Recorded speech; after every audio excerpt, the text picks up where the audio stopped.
We are back. Welcome into the Zoneheads podcast. I'm Brandon. He's Zach, and we are going to take you on a magic carpet ride through the state of Florida and the stories that you sports fans care about the most. Follow along at all times throughout the day and night at Brandon Kravitz, at Zach on the mic, on social.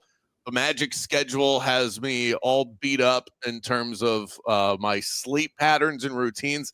I have this really bad habit, Zach, of and I've now pared this down. I only let myself do this once a week, but I'm done with the Magic broadcast, the breakdown, and all of that. The post-game show wraps at around 10:30. Stand around and chat for a minute with my colleagues over there, and then make my way to the car. By the time I get home, it's close to 11 o'clock at night, and there's a McDonald's right around the house that's 24 hours. And I don't know if you've seen this. Free plug for Mickey D's, not that they need it.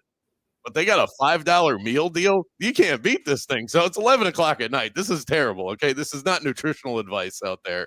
Double cheeseburger, McNuggets, and some French fries. When I haven't eaten dinner, I house that thing. The loneliness and satisfaction of standing in your kitchen eating a double cheeseburger at 11 o'clock at night. Few things that compare to it, but I felt like crap in the morning.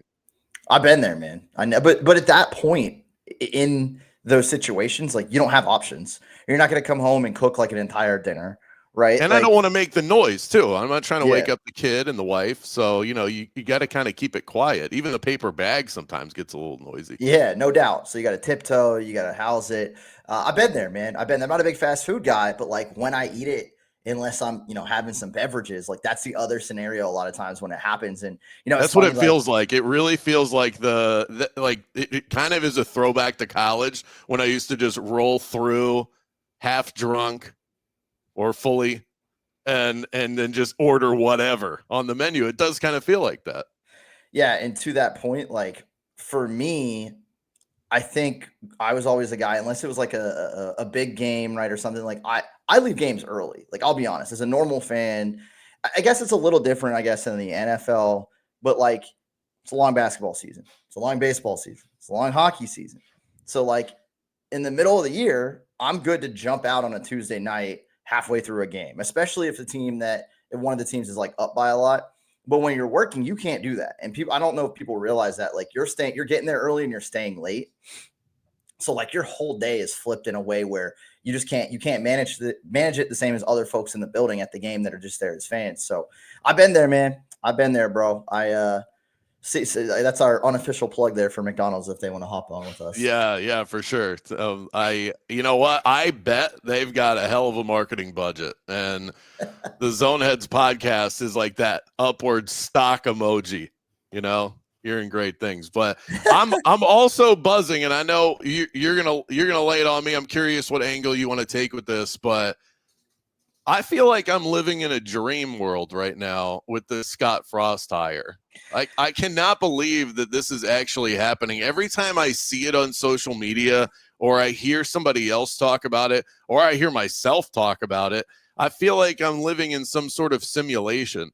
It doesn't feel real. How often do you get opportunities like this to actually try out something that's worked so well in the past to relive an experience, and it feels like it's a good idea? So I know we'll dig in, but it's been a weird sort of week, and it's something that I think is really unique. Yeah, and don't get me wrong, like, I'm keeping up with you guys in Orlando anyways, but I definitely paid more attention this week than normal with Scott Frost coming aboard in just the last few days here and all that.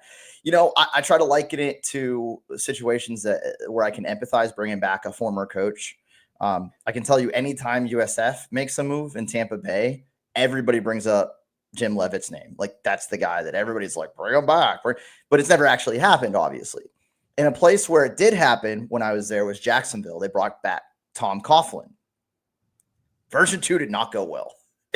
And I think the craziest part. I don't know if I remember version 2. Yeah, bro. Well, because was it version? So bad. You mean version 2 where he was the president?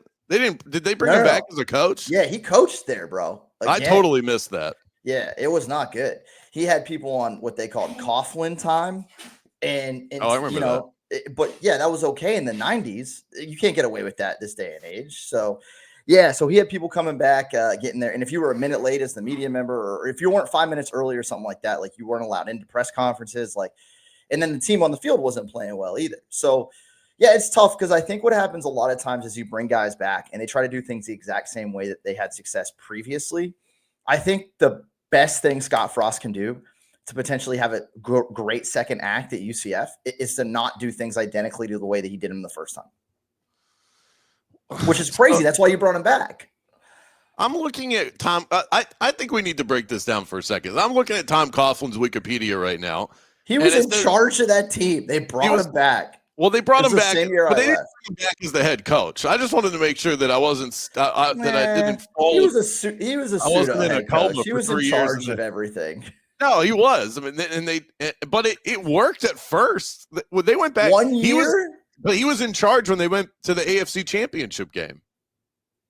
The Coughlin time thing was a little bit weird, but yeah, college football has changed. But this is what I would tell people that, and I already have, to anybody that's pushed back and shown the list. I think it was your boy, blanking on his name, Joey Knight. Yeah. Joey Knight wrote an article for the Tampa Tribune with a list of 5 or 6 names in football history, college and pro, that went back to their old job where they had previous success. And it was the 2 most recent names were Greg Schiano with Rutgers and Mac Brown with UNC. And then there were some NFL names. A lot of these guys, it's a similar sort of story where you had success as a younger individual earlier in your career, and then you're wrapping up your career trying to grab some hold of nostalgia that's like 20 years old. The difference between this situation and those is that Scott Frost left at the beginning of 2018. That wasn't that long ago. That was 6 years. And while college football has changed in terms of world than when he left. You're in a different conference now at UCF. It's changed. Things have changed. Things have changed. Portal. Saying it's a different world is a little strong. It's a different. We didn't have transfer portal, NIL. We didn't have a 12-team playoff. Are you kidding me? It couldn't be more different than it was 6 years ago. But we're not talking about like this isn't the. But he, first of all, he's not all that different. You don't change that much in 6 years. It's been 6 years since he left. It's not that long. I mean, as an adult, 6 years flies by. It's nothing. This isn't compare it to Mac Brown, who was the coach at UNC in the late 80s and then came back in 2019. That's an actual different world. Scott Frost went through like one presidential run. That's it. It's not so well. College football has certainly changed. It's not that different in terms of the energy that he is going to bring to the job. You're not hiring he was here when he was in his mid 40s. Now he's close to 80. This guy is 49 years old. All right. Let me ask you then. How would you rank or diagnose Scott Frost's ability to use the transfer portal? I don't know. Doesn't exist. How would you rank or diagnose his ability to leverage NIL with recruiting? I don't know. How would you rank or diagnose his ability to play in the Big Ten or what are you guys in Big 12? Big 12. Big 12. Well, I would think that I would give him, if I had to rank it, like 1 to 10 level of confidence, 10 being Michael Jordan and 1 being the gum on my shoe or something. I would rank it at like a 7. The American Athletic Conference that he was in, not the one that currently exists, the one that he was in, and the way that offenses were run and the talent pool, I don't think is that different than the current version of the Big 12. Keep in mind, Texas and Oklahoma are gone, and a quarter of the teams and programs that are in the Big 12 now were in the American Athletic Conference back when he was the coach there. I don't think it's really all that different. If he was able to recruit the same team that he had in 2017 in terms of talent, I think that team would be highly competitive in the Big 12. All right, but there's no history showing how he can do in that conference with a team like UCF, right? Well, yeah, but like the type of teams that he wanted to build, that fast perimeter oriented speed demon kind of up tempo offense, that stuff works in the Big 12. It's one of the reasons it didn't work in Nebraska is that, first of all, that style, unless you're Ohio State and you're able to recruit the NFL talent that they get, it's hard to win like that. And I don't think he adapted to the style of the Big Ten with the diminished talent relative to the teams that were around him. I don't think he adapted to that. And it showed a flaw in his whole system. Let's also not forget, if we're going to use things change in 6 years. He just worked with Sean McVay for a year. He's coming off the McVay tree. Oh my God. So he's probably smarter now than he was last time. Sure. I'm just saying there's a lot of things. I'm so in the bag for this. I know. Listen, and look, I respect that. I think you should be. I think you should have been all in regardless. But the fact that he's coming back and the last time he was there, how things went, if you're a UCF fan, you should drink the Kool-Aid. I fully tell you to and support that. I'm just saying from the outside looking in, I think there's a lot more unknowns than if he would have jumped back, 4 years ago, 2 years ago. So much is different. We don't know how he's going to do with NIL or any of those things. And look, a lot of that too, ultimately is still on the university to do a good job at their structure, their NIL, partner, whoever they're with out there in UCF, all that still comes into play as well. So it'll be interesting to see. I wouldn't be shocked if it didn't go great, is all I'm saying. So let me give you one of the common complaints and I think this is a story where you still have negativity. That's going to be the case with any story. It's impossible for there not to be split opinions, and it's part of the reason that formats like this exist, is that we don't all agree on everything. But I would say it's 80-20, 80% overwhelmingly optimistic, drinking the Kool-Aid, feeling the nostalgia, pushing down on the nirvana of it. And Mackenzie Milton now as the quarterback's coach. I mean, if you're a UCF fan, how do you not love this? Even if it's just a winter sugar high, as I heard it explained. But one of the pushbacks from the 20%ers is that Scott Frost is that he wasn't desired anywhere else, that he wasn't eligible, he wasn't getting calls for other jobs. And there are people that are saying, has this job passed him by, but the leadership at UCF just wanted to make the fans feel good, so they brought him in. I happen to disagree with that, but I'm curious if you think that that's a fair criticism from fans that say, what other job was he even up for? I think it's fair to mention, I don't really care about that as much. I don't either. I similarly to the draft, get your guy. If that's the coach you want, go get him. Whether he's talking to 10 other teams or 0 other teams, if you think he's your fit, so be that doesn't matter. I'm glad you brought that up, because I think Bo Nix would be a good example. Everybody going into the draft this past spring said Bo Nix is a second-round quarterback. That was I thought I had him ranked last on my QB list there. Yeah, and it was any other year he'd be a second-round guy, whatever. Yeah. And then Sean Payton went top 15. We're going to take this guy. Looks pretty good. Yeah. It only matters if it works. It doesn't matter if you're the only one. If I go to a restaurant and I order the sandwich that no one else in the restaurant ordered, does that mean it's a bad sandwich? Not necessarily. No. It could be a great order. But on the flip side, so the antithesis to that is last week we were talking about Gus and what went wrong and why you didn't like the hire from the get-go.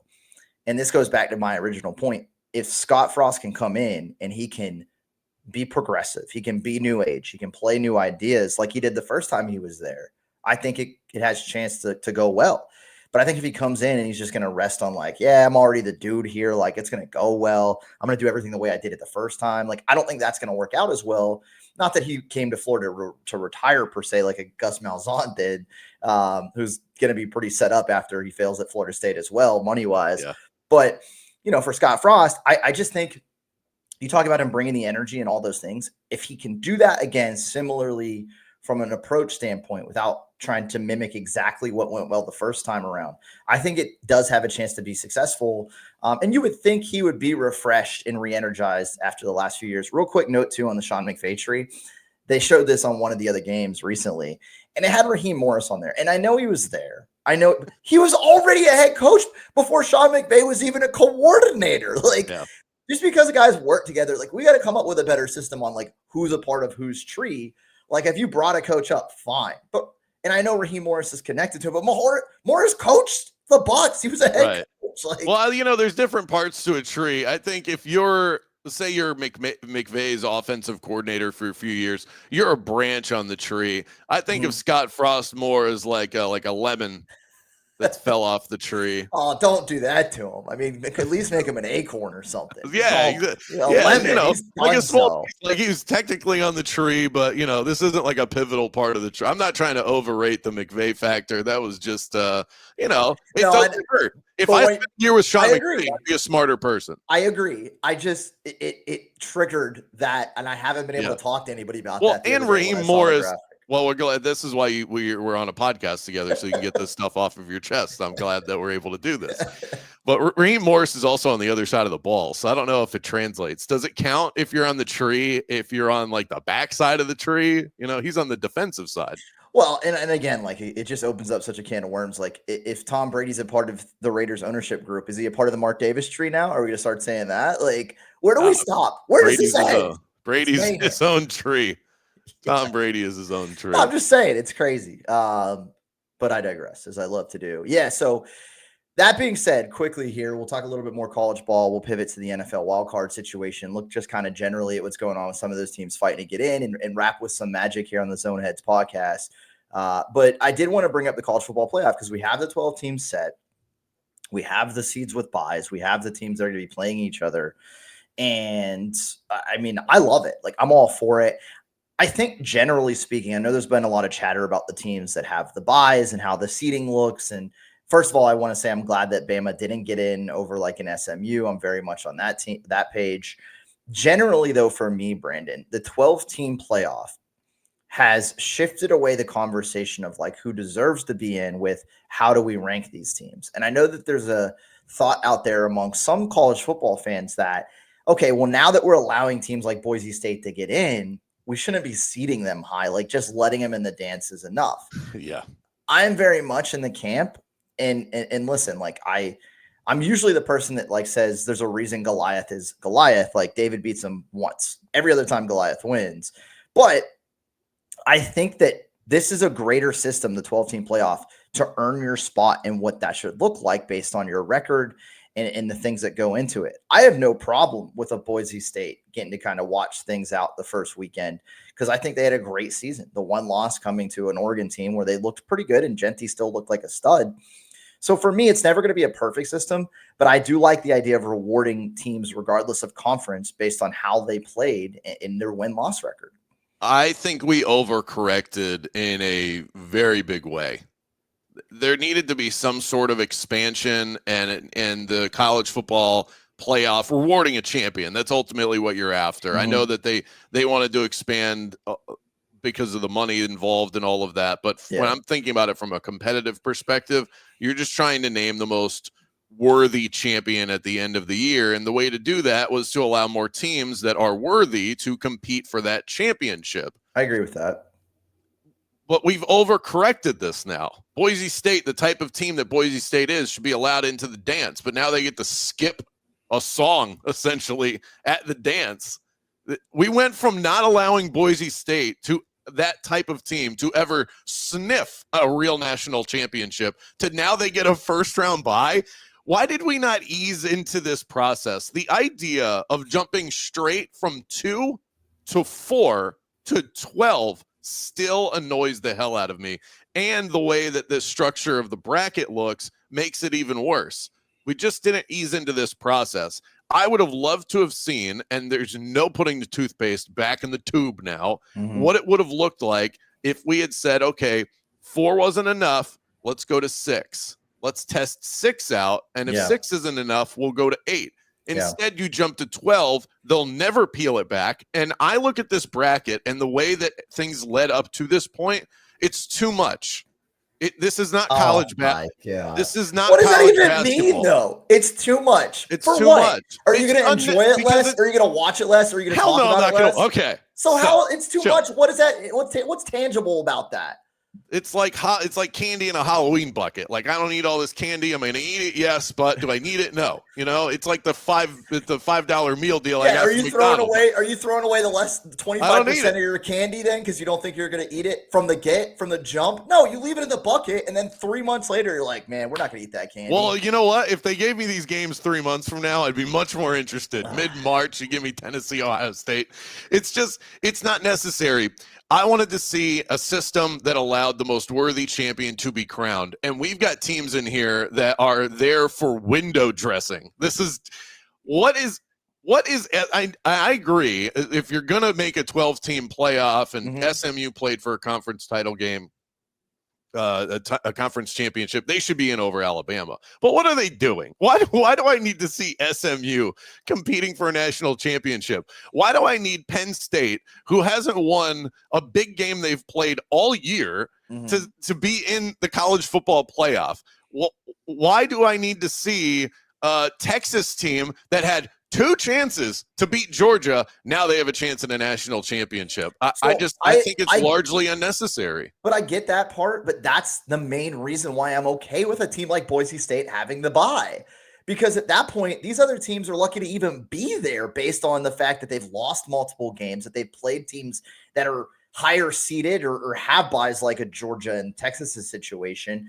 That's where, for me, and like Clemson, they won their conference, but okay, like, is anybody, banking on Clemson to make a run in the dance? Like, that's why for me, I'm okay from the front end of this conversation with having like a Boise State get the bye as at least a champion, as at least a team that only has the 1 loss. To your point, I get what you're saying. And I brought this up, and I know that not everybody feels this way, but like March Madness continues to expand. I'm still like keeping up with the entire bracket. And everybody's like, well, that's March Madness. Well, I'm like, it's a completely different sport. Okay, but like there's a ton of games. Do you need that many teams in March Madness to enjoy it the way you do? To like, and listen, we're starting to see what is it? The 16s over the 1s are happening now. Like, we're seeing big upsets. But that's like part of what makes college basketball cool in March is that we get to sit back and there's 15 games going on at one time. The thing that makes college football unique is that you build up to you spend 7 days getting ready for this one mega matchup. And that feels like every week in college football where there's one of those games, it feels like the Super Bowl. That's the cool thing about college football, and we are watering it down. No, I disagree. Tell me this would not be better. I disagree. And I will watch every one of these games, okay? So I'm a sucker. You'll bet on them. You'll enjoy them. You'll be so happy. I bet on preseason football. This is not a barometer for what's interesting and what isn't. Okay, it's what I'm willing to make money, by the way. Not enough people bet on preseason football. It's a great start to the season. Betting. Always take the Ravens money line. Tell me this would not be better. Let's eliminate the noise here. You have the ACC champion. You have the Big 12 champion. They play each other. Clemson, Arizona State. That's one matchup. You have the best group of 5 champion, Boise State, taking on the best at-large bid. That would be Ohio State. Boise State, Ohio State. Those are the 2 teams. That's round 1. Georgia and Oregon get a bye because they are the best conference champions. And then the winner of Clemson, Arizona State plays Georgia. The winner of Boise State and Ohio State plays Oregon. And boom, we're down to 4. You get extra games, you get deserving teams, and you eliminate the noise. I'm sorry, Indiana. You had a chance. You lost. The end. I don't need to see. Indiana Notre Dame could be the most irrelevant college football game that actually means something in my entire life. And that it's so unnecessary for us to have expanded to this point. And sure, we'll watch it because we're gridiron pigs. I'll watch it and I'll be into it, but it's just not, it's so unnecessary. We're going to get down to the final 4 teams and you're going to go, you know what? Brandon was actually right. What if we don't, though? Like, that's not going to happen every year. There's going to be years where we get down to the final 4 and a team like SMU or Indiana's in there and we're like, holy crap. Like, that's the thing, is everybody's just assuming that the final 4 are going to be like the best 4 in the country. That's not why we have playoff brackets. That's not why these things exist. And I know it's different. I'll take it away from March Madness, but the NFL, obviously, and they've expanded. They've added teams getting in. you certainly, the last wild card team getting into the NFL playoffs these days, you could argue like probably shouldn't be in there from a record standpoint. But we've seen teams go on runs as like lower seeds in any format, in any capacity, in any sport. So, but there's way more parity in the NFL. But with NIL and transfer portal, there's been a lot more parity in college football than we've ever seen. And I think that that's shown in some of the records of these squads. You brought up Texas losing twice to Georgia. Okay, how many teams is Texas going to lose to in the country, though? So it's just, for me, like, I don't mind it. I thought 6, just full disclosure, was the perfect number before they even went to 4. I was always a proponent of that. They were always going to get to 12, though, so I understand the idea of, like, if we're going to do it, let's just do it. They're clearly trying to become more like the NFL in structure. This is just another giant step in that. And, like, I'm comfortable with it because, again, at the end of the day, and the other aspect of this that I think goes untalked about is the amount of conversation explodes, fan bases that are still into it. Like, I understand SMU or Indiana, but those fan bases, they get to watch playoff football. So it opens up the door for more fan bases to be rabid about what's going on. I just think that there's so many more benefits. There's a bit of jealousy there. We don't have the state of Florida teams that we would be discussing yet at length, and that's definitely part of it. So we're more likely to in the future now, Brandon, have teams like even like UCF get in, and I think that that's great for everybody. And we just don't. We're not feeling it this year as much, but we will in the next 5 years. You're going to see these Florida teams getting in, and we would have seen one this year if Miami didn't get Cristobal. Yeah, well, yeah, very true. That was a very nice pat on the head to UCF, by the way. Even UCF might get in. Look at you guys. No, they will. I mean, again, you brought up Arizona State. Like, well, Arizona State deserves to be there. No, I do think there needs to be a level of fairness and equality to this, but nobody talks about Arizona State until they beat Iowa State. Like, I don't know how many people even thought. I guarantee you, like 80% of college football fans didn't even know ASU was eligible for the playoff until they beat Iowa State. But that's what I do like about the expansion is that a team like that, okay, you win a difficult, because this is a P4 conference. You won it. You deserve your chance. I agree. Even if I don't care if they get blown out by, they get blown out by 21 against Clemson or Texas in the next round. They deserve that spot. I agree. I want to see those conference champions. And with the elimination of divisions, a conference champion is way more deserving than in the past. You'd have Ohio State playing Iowa that had 4 losses in the Big Ten championship, and anything can happen on any given Saturday, and maybe Iowa would win that. And you don't want to see that in the college football playoff, but they eliminated divisions. And now, so you legitimately get the 2 best teams in the conference playing in the conference championship. And for it to mean something, winning, you move on, losing, you're out, except how many conference losers do we have in the playoff? You've got SMU, they lost. Penn State, they lost. Texas, they lost. Like, it just does it not take a little bit of the juice out of these matchups that you've got teams that are losing their way in to the college football playoff rather than winning their way in? Like, I think about it. You mentioned college basketball. If we're going to use the comparison, part of the lead into the tournament is all of these videos of teams punching their ticket. And it feels like the opposite is happening in college football, where you're just sort of backing your way in to the bracket. I would like a more momentum into the 12-team playoff. I think the only time I fully can align with you on that, and this is certainly a scenario that could happen, like, I don't mind it in round 1 because you're getting teams that, like, are playing, like, whether it's Clemson or ASU's got the bye, but like SMU, like all these teams still have to win to get to the next round, right? The round of 6, which is or the round of math, whatever the next round is numbers wise. So they still have to get in. The area where I would start to be like, what are we doing? Is if you have like Texas on a trajectory where they play Georgia a 3rd time and it isn't the national championship game. And even then, because we've seen this before with the SEC, specifically with LSU and Alabama, where teams play each other 3 times. And that year that happened, I think the final was like 9-6 in one of the games. Like that's not good for college football. But I also would argue that the likelihood of that happening is so slim because there are so many other great teams. And again, even if it does happen, you can make the argument, okay, well, even though it's a 3rd time, like maybe Texas is the 2nd best team in the country. So if that's the case, even though they've lost to Georgia twice, they, in theory, as the second best team in the country, would be deserving of the championship game. If they win the champion, don't you think there'll be some shine off of that championship if Texas wins the title, but they don't have to beat Georgia to do it? That would be unfortunate.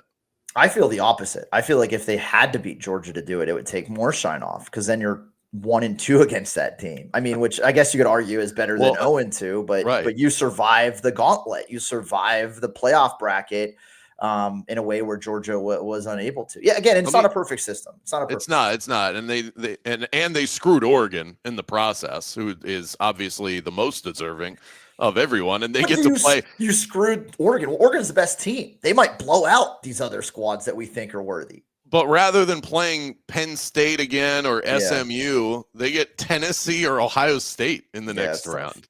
That is very tough. But let me tie a bow on this and tell you that I just want to be honest with the audience out there. I took a bath last weekend, okay? This was a bloodbath for me. This was the worst college football betting weekend I had all year, and I hate all of these teams, so that is part of it. I just want to be honest. No, I appreciate that honesty. And look, you can make that money up now because you got extra football to bet on. You had a 3-point lead, Texas. How hard is this? Apparently too hard. Stop. Well, at least Georgia didn't lose their quarterback in that game, because that would make no sense if they still lost after that. I was like, oh, I'm good. Carson Beck's out. Yeah, I should have known Carson Beck being out is what burned the bet. It went opposite direction. All right, get a pivot. We still got some Magic talk to wrap things up, but I want to talk a little bit of NFL here. Obviously, we've talked a lot about the Bucs the last couple episodes. They're atop the NFC South now, 7-6. Atlanta loses. The Bucs' toughest matchup left on slate is against the Chargers this weekend. That's in LA, but Tampa Bay in a pretty good position, even though they're not winning in a way that makes you feel great about them. The wild card standings are pretty interesting. Just looking on the NFC side, like, we know the Lions and Eagles have clinched, like they're going to be set.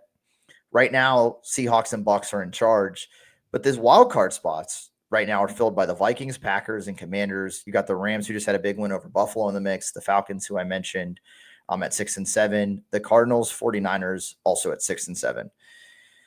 I don't know how you feel about the back end. Like last week, we talked a lot about Detroit and Philly. How do you feel about the rest of those teams that are at least set to potentially make the playoffs? Seattle, Tampa Bay, Minnesota, Green Bay, Washington. I mentioned the Rams, Falcons, and Cardinals in the mix, the 49ers. Like, are any of those teams ones that you think have a legitimate chance to maybe shake up things in the postseason?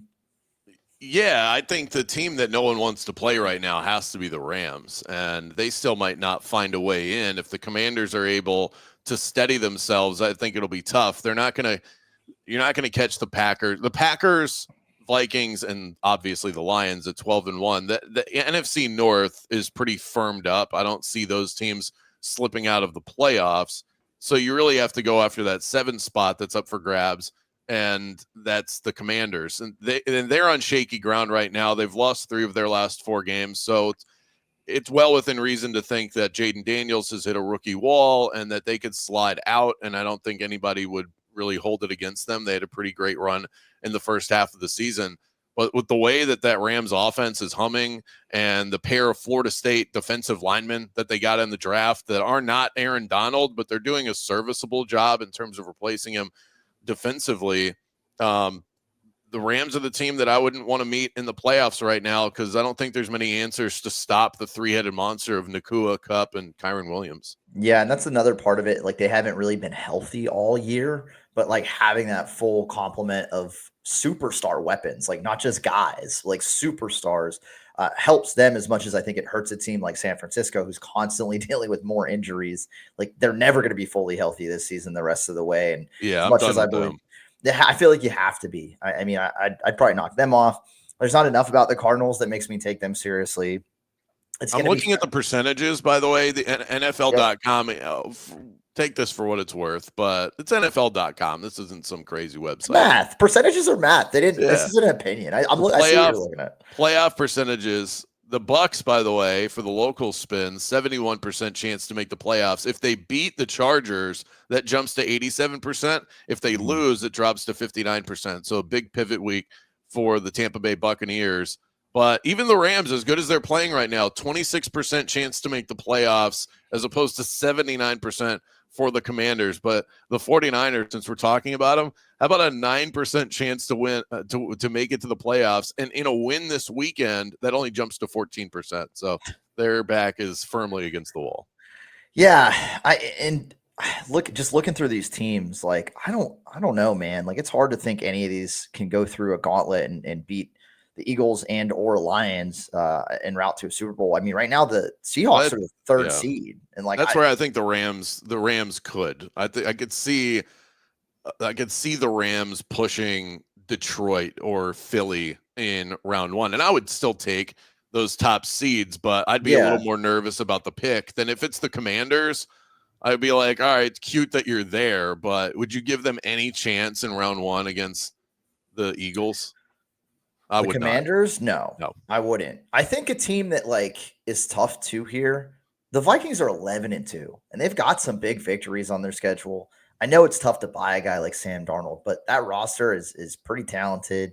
This weekend showed me a lot, and maybe the Falcons are that bad and they just make teams look good, but I think I'm done fading the I think I'm done fading the Vikings. I was on them. I was on the 5.5, so part of it, you can go back to that betting angle. Perhaps I'm too down on teams that I lose with and too up on teams that I win with. It's something I need to take personal account of. But the Vikings are an offense right now that you can trust. And Sam Darnold got over the hump. And I think that's the thing that we were all waiting for him to turn into the proverbial pumpkin. It happened for a minute, and then he made his way on the other side. Yeah. So at some point, you have to change your opinion about this Minnesota team. We believe in the defense and what Brian Flores calls up. That Jordan Addison turning into the elite number 2 that he has become. 3 touchdowns this past week. He's scored in like 3 or 4 straight games. That changes the dynamic of the offense because you know what you're getting in Justin Jefferson. Aaron Jones is a reliable stud, but having that Addison component to it, and then you have to forget about a guy like TJ Hawkinson. All of a sudden, as long as Sam Darnold doesn't stink, and he's been pretty good these last couple of weeks, that's a really dangerous team on both sides of the ball, and they have a good coach. So there's not a lot of holes to poke in this team. They're 11-2, and I think they deserve more shine. No, and we're talking about obviously where these teams are at right now and projecting a little bit. I think the Bucs and Packers similarly, even though the Packers have a lot better record, like if either of those teams can kind of finish hot because they both had success last year in the playoffs, they got the same quarterback at the helm, a lot of the same components. If the Bucs or Packers can finish strong in a way where we're like, that team's turning it on at the right time, and we know what they did last season in the postseason. Plus, again, Bucs specifically have beaten the Lions and Eagles this year. And we know that the Packers can upset some good squads too. Like those are the two teams that like I'm not there right now, but with a strong finish, I could see us like getting into wild card weekend, looking at those squads being like they are hot right now. Watch out. I would if I'm the Bucs, I would want to play the Packers, and I don't know if that is well. I mean, it's a long shot. Most likely, the Bucs are going to get that Vikings team if things are to finish the way that they are right now.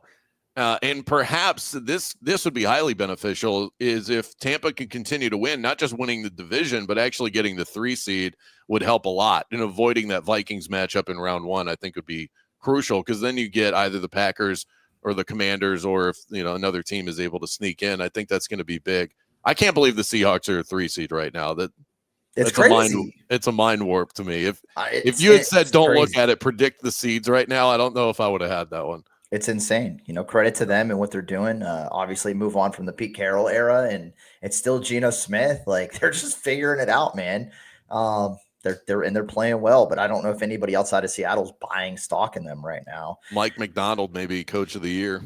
There's a few good candidates out there. Second McDonald's plug for the day. It's just a different one. That's a hell of a $5 meal deal they're getting in Seattle right now. Yeah, not going to spend as much time on the AFC side, but just to quickly look through it, we all talked about the Chiefs last weekend. Obviously, even after the loss, like you got to feel really good about the Bills. But here, Steelers, Texans, Ravens, Broncos, and Chargers in the mix. On the bubble, the Colts and Dolphins at 6 and 7. Yeah, that bubble's bursting. Yeah, the Chargers are 8 and 5. I mean, they're 2 games. None of those teams are falling off. I cannot picture. I can't picture a Jim Harbaugh team going on that big of a slide at the end of the year, and that's probably Sean the Payton, team or the other Harbaugh, either of the Harbaughs or Sean Payton, like well-coached teams. I think from a team, when I look at it, and I'm just judging the team and not the coach, I think the Chargers are the team that I believe in the least in terms of their roster and their health and all of that. But yeah, then when you start to talk about the coaching, I mean, come on, you get the Harbaugh bros and the Sean Payton.